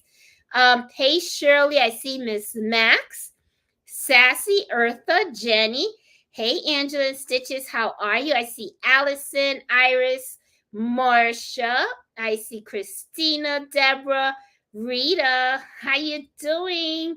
I missed you, Rita. Hey, Nato B, how you doing? Mad Designs. Um, you are doing too much. Take care of yourself. I know I am a little bit better now, Iris, because my sales right now aren't as high. Mother's Day was usually like the craziest time, right? And I actually had to shut down the shop while they were doing the renovations upstairs, right? Because they were doing a lot of electrical work and stuff, and a lot of the painting. I didn't get the sewing room repainted because it still looks good to me. But I wanted to get the rest of the house painted and get crown molding. I did get crown molding in the sewing room. I love crown molding. I think crown molding gives a home character. So I really wanted crown molding done. But yeah, but I'm getting better. I am getting really, really better at it, Iris. Oh, Jenny Owens says, I love crown molding. We've been renovating our house and we'll definitely get crown molding. I love it too. I think I just think it gives the house elegance. And now it's like you don't see crown molding that much. And I'm like, why? But I'm gonna tell you something. When they installed our crown molding, it's expensive. It's not cheap because you have to have a very good carpenter to come in and know exactly how to cut the crown molding, and there's so many different styles of crown molding and everything. So yeah, but anyway, I'm really glad that we got it. Hey Jackie, hey Renee, how you doing? It takes hard work to make magic happen. It does. It really does. Oh, and let me see. Angela Stitches said, I oil my Racoma regularly, and I have my technician maintain my machine every year. Maintenance is critical. It is. Totally agree with you, Angela Stitches. And a lot of people skip it. A lot of people skip it. And that's the thing that sometimes I'm like, I don't know. Always do it, because what ends up happening is when you skip it, like I said before, if you skip that maintenance, it can really open the door for other problems to occur. And then before you know it, that maintenance fee has could double. It really could double, because not only do they have to come and do the actual maintenance on your machine, now they got to repair it too. So yeah, you really, really have to take care of your machine. And then this is the other thing, guys. If anything, think about it. You spent all this money on this machine, okay? Especially, and I'm talking about single needles machines too, all right? Because even if you tell me I just have an SC1900, well, let me tell you something, honey, about that SC1900. You spent over $1,000 for that machine. That's money, okay? I don't think anybody has $1,000 they can just throw in the garbage. Okay, even if you have a 4x4 that you spent $600 for that machine, that's money. So if you went and you spent money on these machines, you best be sure take care of them. Take care of them, okay? Because if you take care of that machine, it's going to take care of you. Just like your car. Take care of your car, you're going to go places. If not, you're going to be looking at it a lot. Same thing with the embroidery machine. You're going to look at it because it ain't going to do nothing for you. Okay? So, yeah, totally agree. You got to make sure you take care of it. Hey, Susan, how are you? Hey, Marlena, how you doing? Hanging out with you guys. Happy Memorial Day. Don't forget to thank a veteran. I do every day. Hubby is a veteran. My husband's a veteran too. He's Air Force, retired Air Force. Yeah.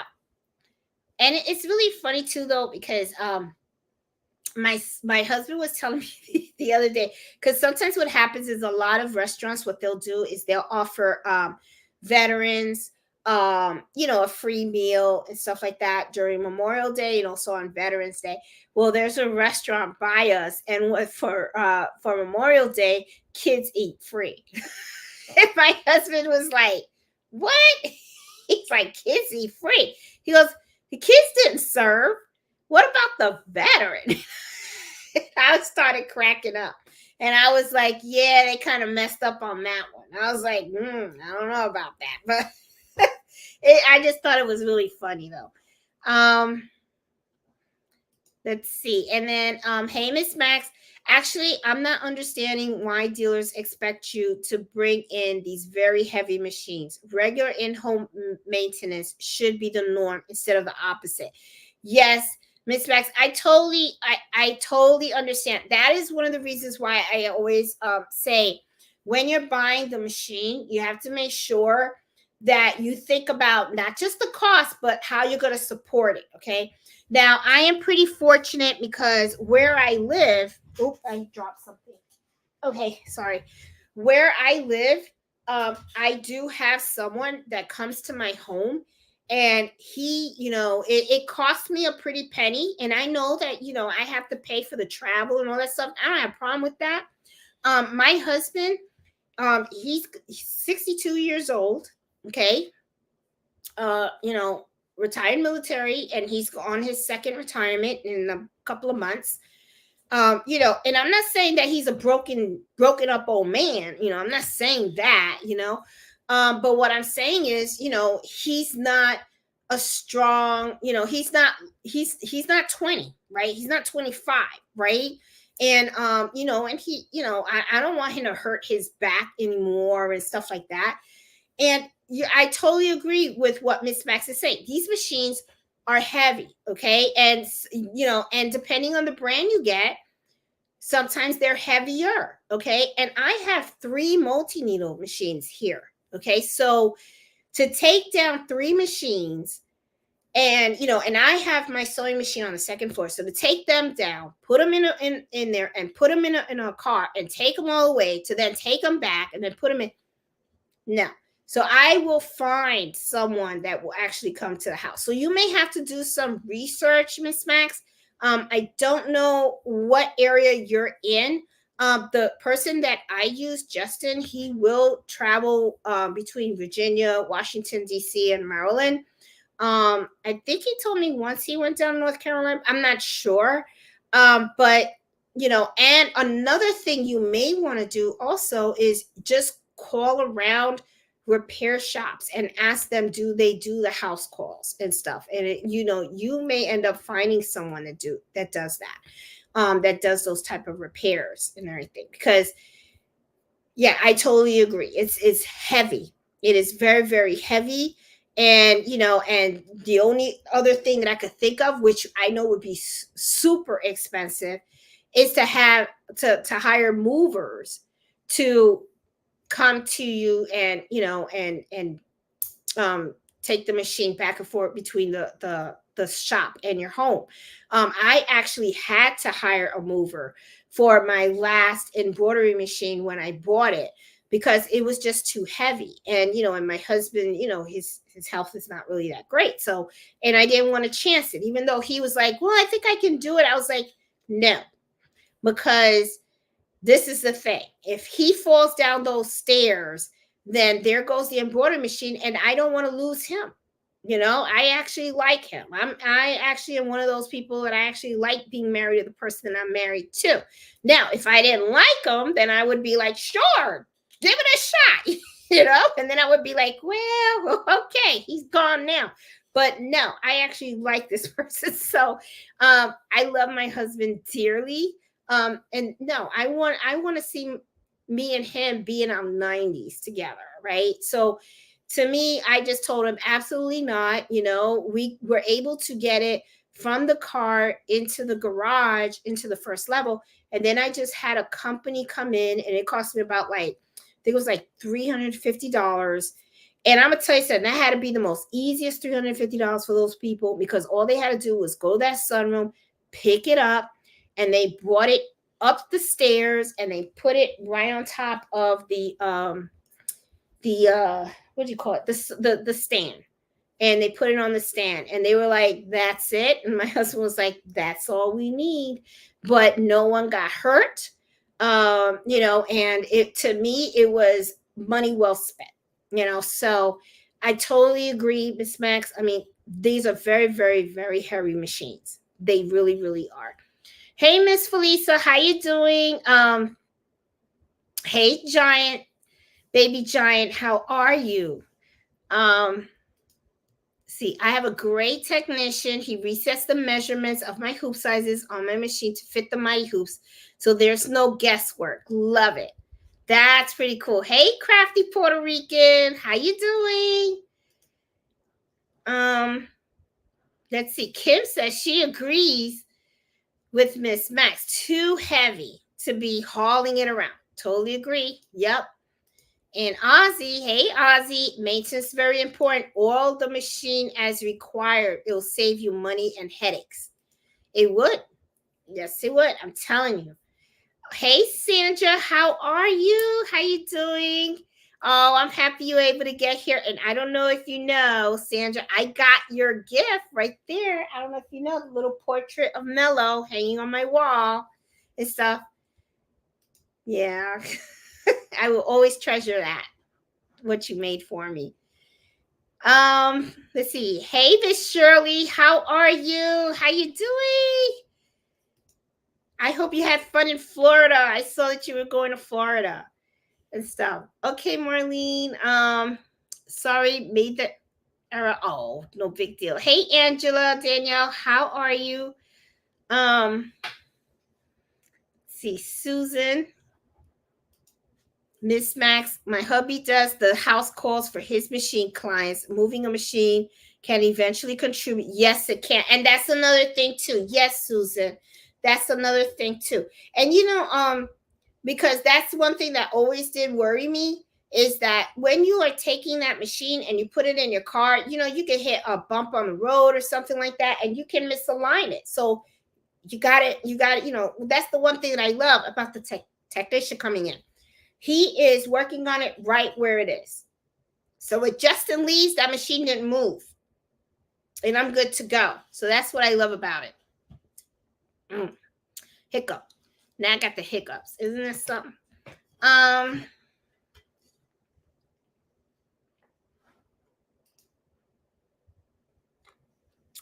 That will be my mix of Vacoma.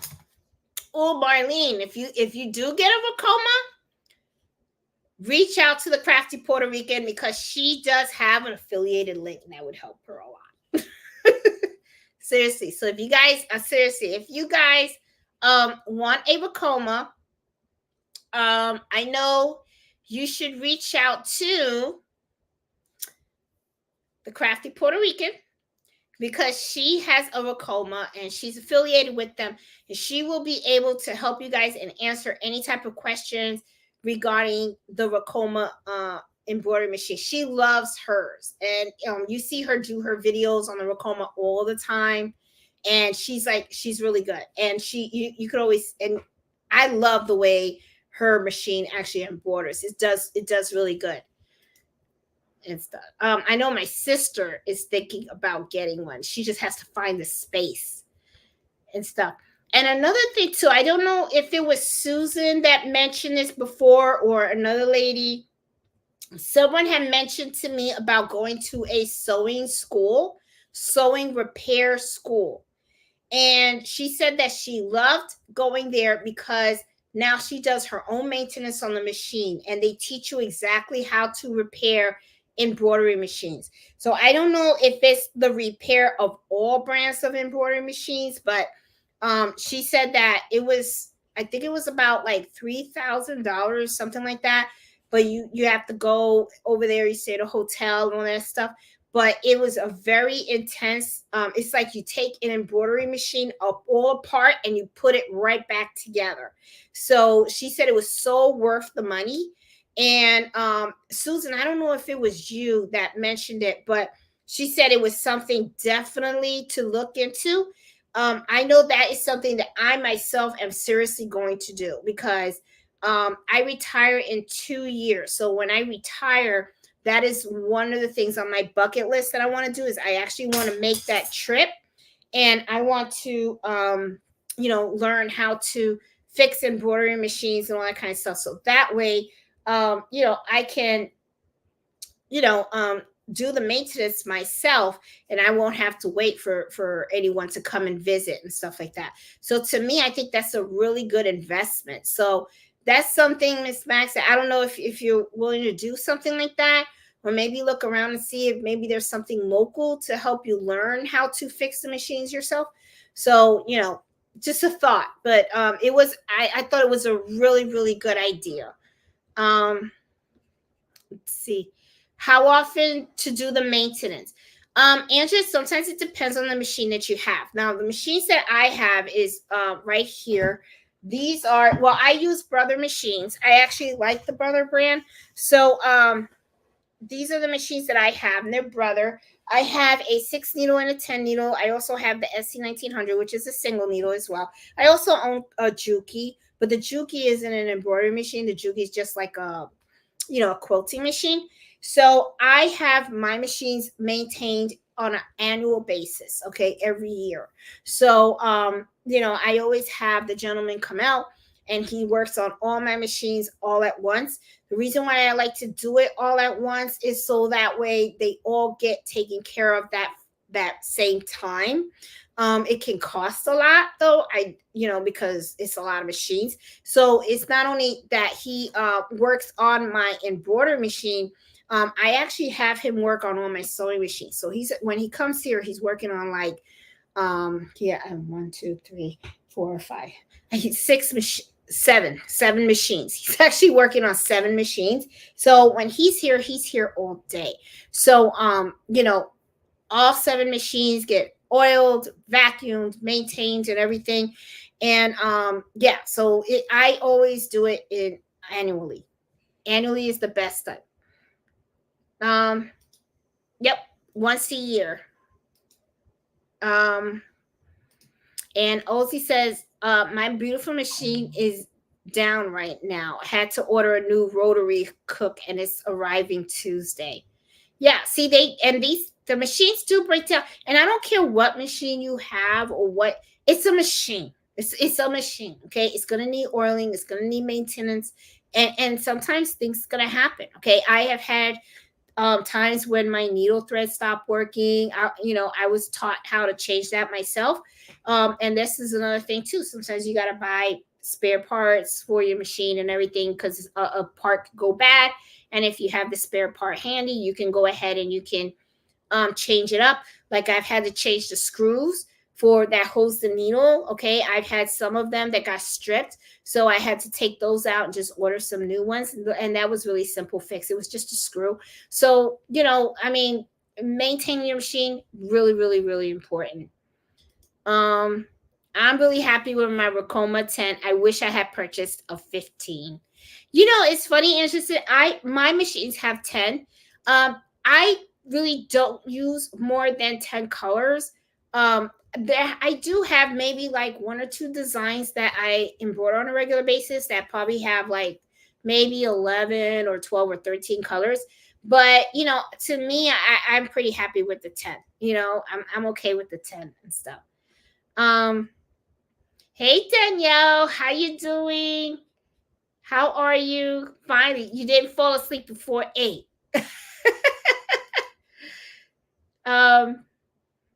And I guess, all right, so everybody's leaning for the 15s. Everybody's leaning for the 15s. I'm gonna stick with my 10. I think I'm good with what I got.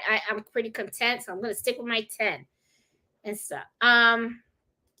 Hey Kathy, my local sewing shop is closed, and when the owner retires, so I had to find another authorized repair shop for the tune-up. Yeah, and that's the other thing. Maintenance is so, so, so important.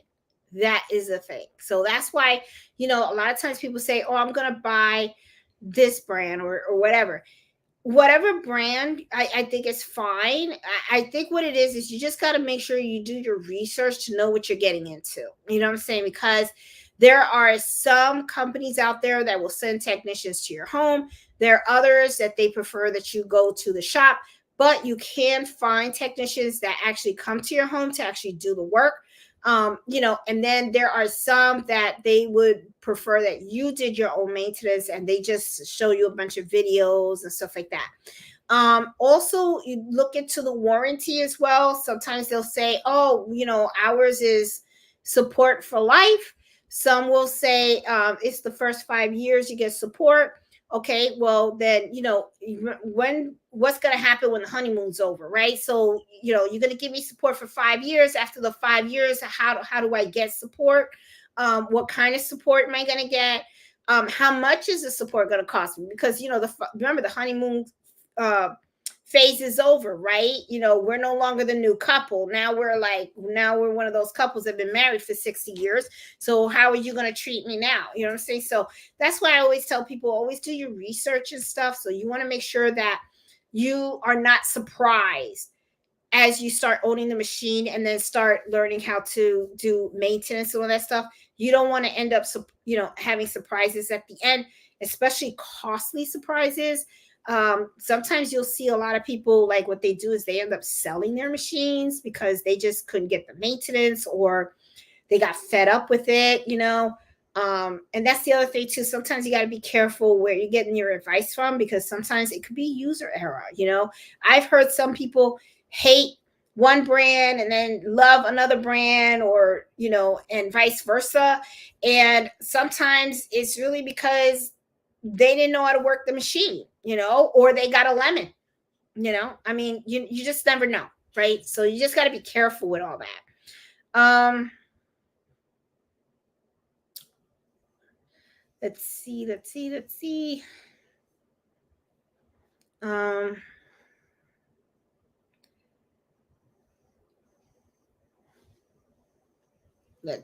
I believe. All right, I'm going down. Oh, I think Marlene, she says, I meant 3D embroidery. What is it? Plus, you need 3D font. Yeah. I mean, I know a lot of people are doing that, but it just depends. To me, it's just it's a preference, right? That's all it is for me. Let's see. Check the red line machine. My technician highly recommended it. You get 15 needles for less than a coma. The technician saying that. And I believe the baby booty has a red line and stuff. But it's funny. I don't see her using it that much. But I don't know if it's just that she just hasn't been using it, or maybe she don't like it. I don't know. But I know she has one and stuff. Hey Eleanor, how are you? Hey Thomas, how you doing? Let's see. Hey Marlene Allison, how are you? Let's see. Hey Tammy, how are you? Hey Michelle. Oh wow, Michelle is saying, I guess because she's in the other side of the world, she says it is 1:30 a.m. here. I'm watching while embroidering, and sometimes someone else is sleeping. I'm so peaced, wishing you ah have fun embroidering, girl.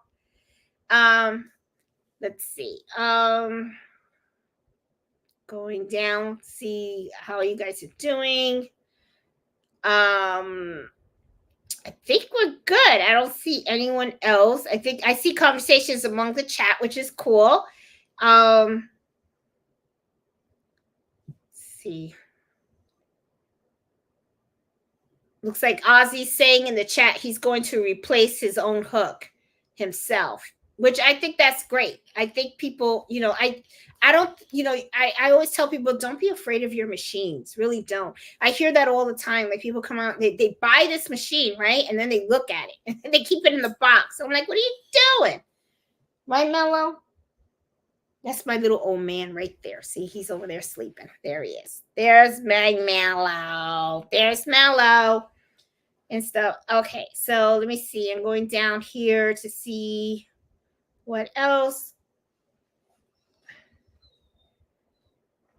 See, hey Jane, how you doing? I have students who get upset that they're wasting stabilizer, but they do learn. Yep,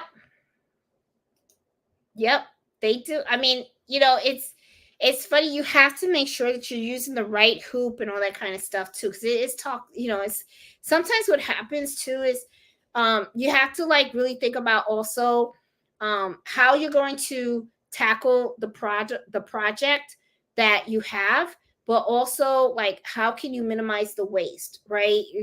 Sometimes when you're ripping out stabilizer, sometimes I look at the stabilizer, and if I see that there's a big chunk of it, I will tear it in such a way where I can try to save as much of the stabilizer that I possibly can. Okay. And the reason why I do that is because sometimes I can have a small project and then that I can use like the real small hoop and I can use that stabilizer for that small project. Okay. So, don't a lot of times, I see people just take all the stabilizer, throw it out in the garbage, and then I see like a big chunk of it could have been saved for a future project. So, also save your scraps, because that can kind of save you some money and stuff. So, yeah. And hey, Marcia, how you doing? Nothing turns out good if you rush, and that is very, very true. And when you're rushing, you make the most simplest mistakes that you normally would not make if you really were at peace, taking your time, enjoying it. You wouldn't make these simple mistakes because you're not rushing. You would be like, oh, okay, let me just take my time and do my thing. But when you rush, those little simple steps that you needed is what you end up skipping over, and then you kind of screwed up, and stuff. So yeah. Let's see, I'm going down. Hey, Raw Toss, how you doing? Oh, raw. I said Raw Toss. Raw Toast. Sorry about that.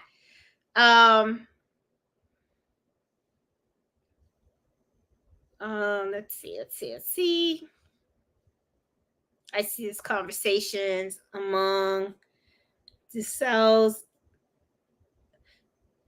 Okay, looks pretty good. Looks like we got a full house and everybody's. I have several of that purple thong I used.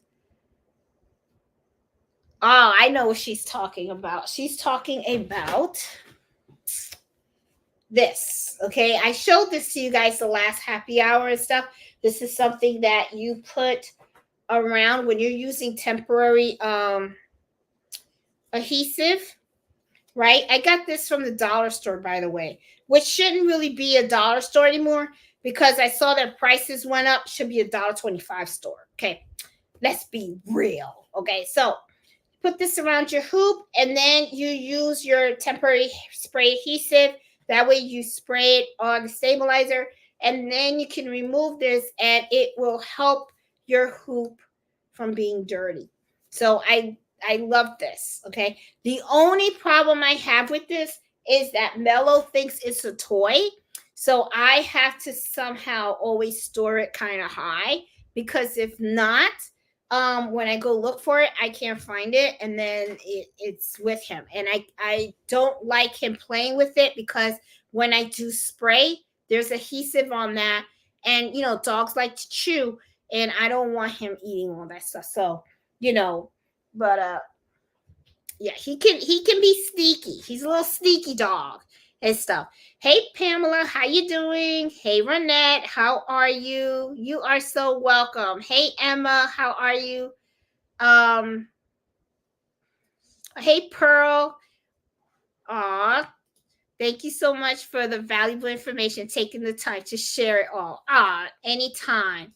And Rata, thank you, Jen. I always learn something new from your videos. And I always catch you the replay. I'm so excited to finally be with you live. Thank you, Raw Toss. I mean, I keep saying Raw Toss. Raw Toast. Hey, Gail Moore, how are you? Oh my God, I just had the recess lighting in my living room put in. What a difference it does. It does. I feel like the room is so much brighter now, and I really do like it. And the thing is, too, is I sometimes feel like lighting can really kind of do something to your mood as well. Because I will tell you, I feel more energetic. And before at night, it's like I would feel like, because the light was kind of dim.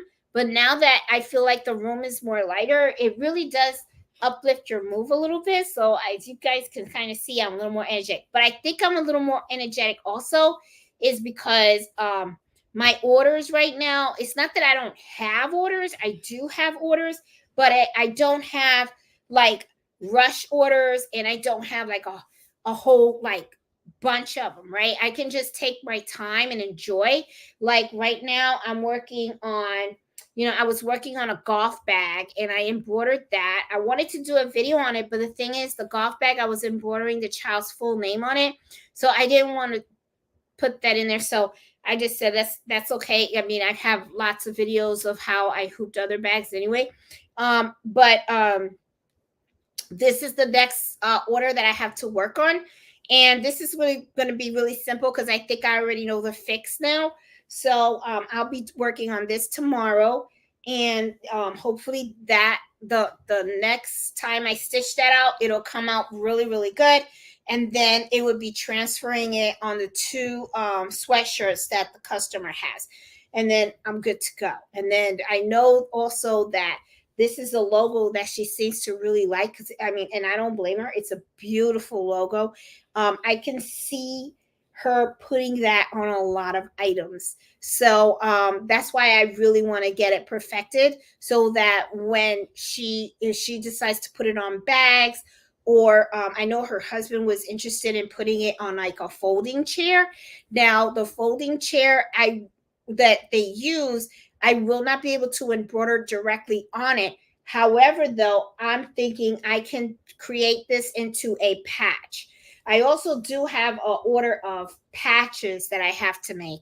So, but I can do that this weekend, and none of it is rushed or anything. So I guess I kind of feel a little better because, like Iris was just saying, I need to slow down. You can get burnt out. You really can't, because what ends up happening is you're working and you're working and you're working and you're working, and you're not really relaxing, and you can really and I was kind of getting there. So I'm glad that a lot of things have really slowed down. The renovation actually really forced me to slow down, because when they started to renovate here, I had to shut down the store, and I had to stop processing orders. And so I didn't take any more orders. I would just tell them I can't right now. We're under renovation and stuff. So the machines got all covered up. And I will say, I thought I was gonna miss it, but to not have to turn on the machines for 4 days, it felt good. It did, because it gave me time to breathe, and I did need that, because it was getting to the point where I was on and on and on and on. And I am working full time, and that takes a lot too. But hey, it's fine. So I feel more relaxed. So now I feel like this weekend I can do some videos. I was thinking of some sewing projects that I wanted to try.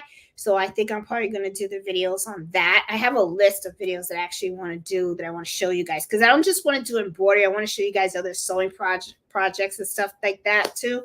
So yeah, and just show you guys fun stuff, and just have fun with the channel and everything, and just keep sharing information with you guys. So yeah, but let's see.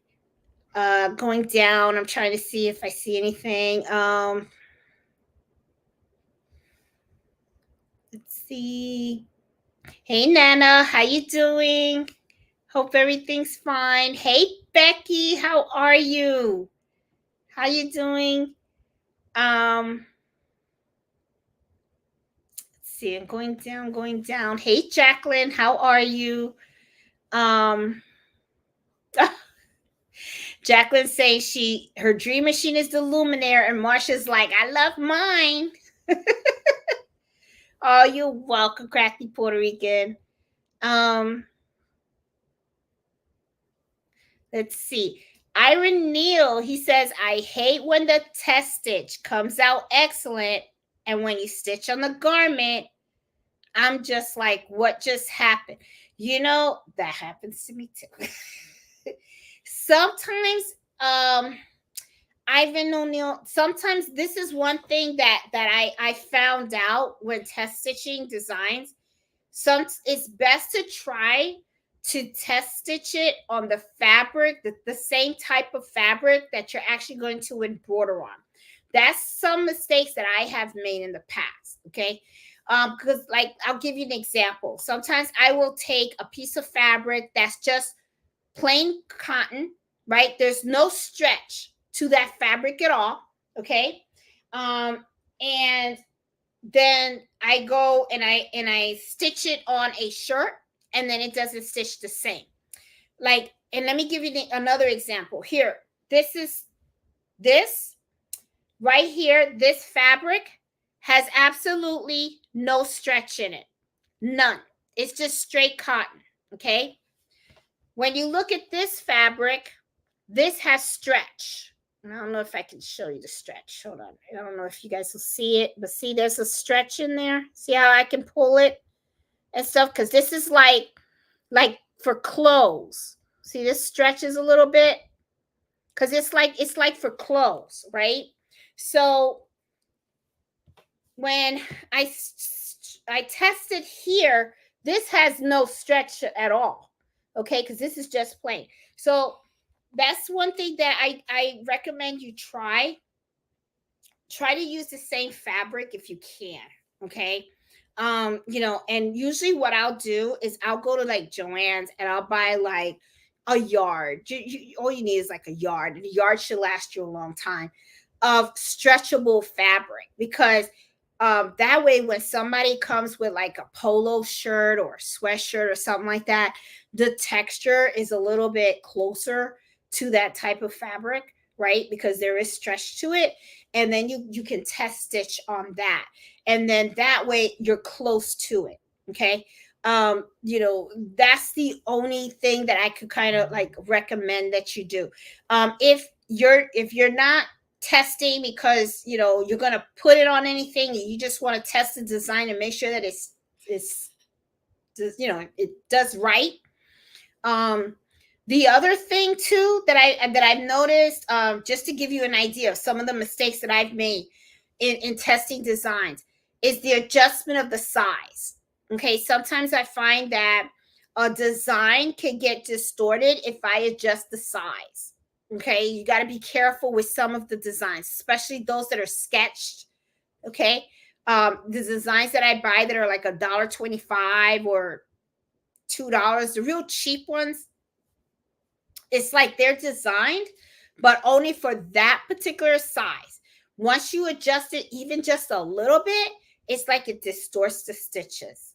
And I kind of, I like their designs because they look cute, but I try to look for stuff similar to those designs, and I'd rather pay a little more than, or what I'll do, this is something else that I do, is if I see a design that I see gets distorted when I have to readjust it, I'll just take that design and I'll give it to my digitizer and I'll ask him, can you adjust this design so that it can stitch out really nicely at the size that I need it? Okay, so I'll do the test design at the size that I needed with that file, and then I'll send him the file that I purchased, and then I'll send him a picture of how it actually looked when I test stitched it, and I'll circle the areas that I need him to add more stitching, or if I saw that the design got misaligned, so he can help out. But I feel you. That's happened to me too. I mean, sometimes you'll test it out on one, and then when you go and it's all jacked up, and then you're pissed. Believe me, I've been there. Okay, which is why this design is gonna be going on some shirts.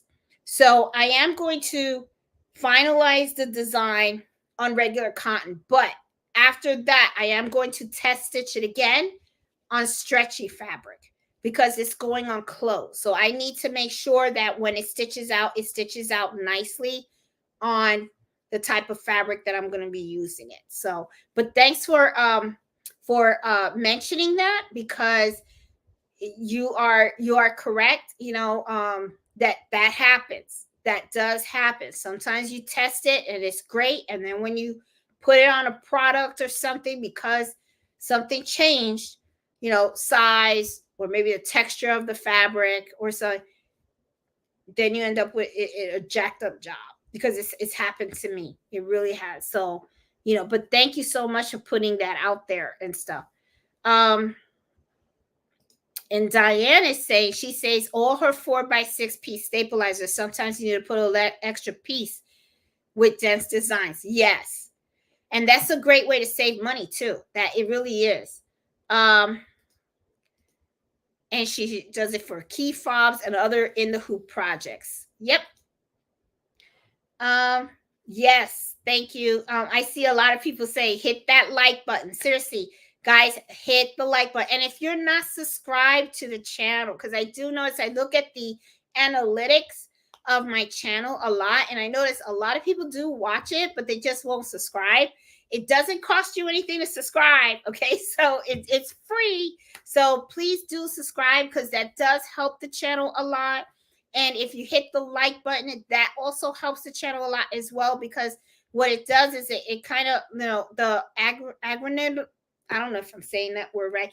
But anyway, what YouTube does, depending on how many likes you get on the channel, they'll most likely recommend your videos to new folks that are looking for similar topics in embroidery and all that kind of stuff. And I really think that the topics, especially the ones that I shared today, would really help other people out there. So please consider subscribing if you're not subscribed, and please hit that like button if you like the topic that I gave you today and stuff. Let's see. Hey Thomas, how are you? It looks like I got everybody in the chat. Yeah, it looks like I got everybody in the chat. The acronym, yes. Also, acronym needs it. Yes, that's the word that I was trying to say, guys. You guys know my English and stuff. So yeah, so guys, thank you so much. Oh, I see Sarah on here too. Hey Sarah, how are you? Guys, thank you so much for joining me. What time is it? It's 10 o'clock. So it's 10 o'clock, so 2 hours.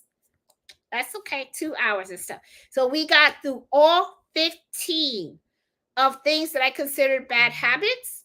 So something to think about. That's all it is. So we can all be great machine embroiderist or stuff like that. But anyway, I hope you like today's topic. I hope you found all the information useful.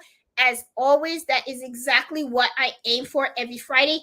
And also, just before I say good night to everybody, if you are interested in doing the Christmas in July gift exchange, the link is in the Facebook group, Embroidery Happy Hour Adventures. Please consider joining. I only ask that you do join if you are serious about it, okay? The last thing I want is someone not to receive a gift. The whole purpose of me doing these gift exchanges is to help bring a smile to someone else's face, okay? So what it is you joined in, and you promise that you're going to create a gift and you're going to mail it to another fellow embroiderer or sewer or crafter, and someone is going to mail you a gift. Okay, so everyone's name is in the pot, and then we're going to be drawing the names, and the last day to register is the 31st of this month. Okay, so if you guys have questions about it and stuff like that, just shoot me an email. I'll be more than happy. Or even best yet, post the question on the Facebook group, because if you have a question, chances are maybe somebody else is wondering the same thing. That way I can answer it publicly.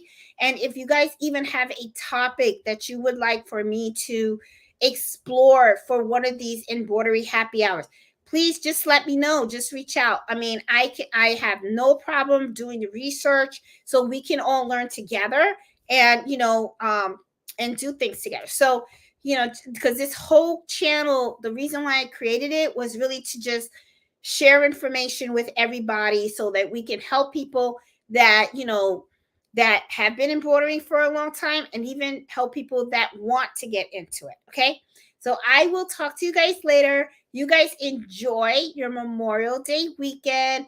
And if you have a veteran at home, give him a big hug and tell him thank you so much for your service. And I will see you guys next Friday. So be safe, everyone. Happy embroidering and happy sewing, and have a great night. So I will talk to you guys later. Bye.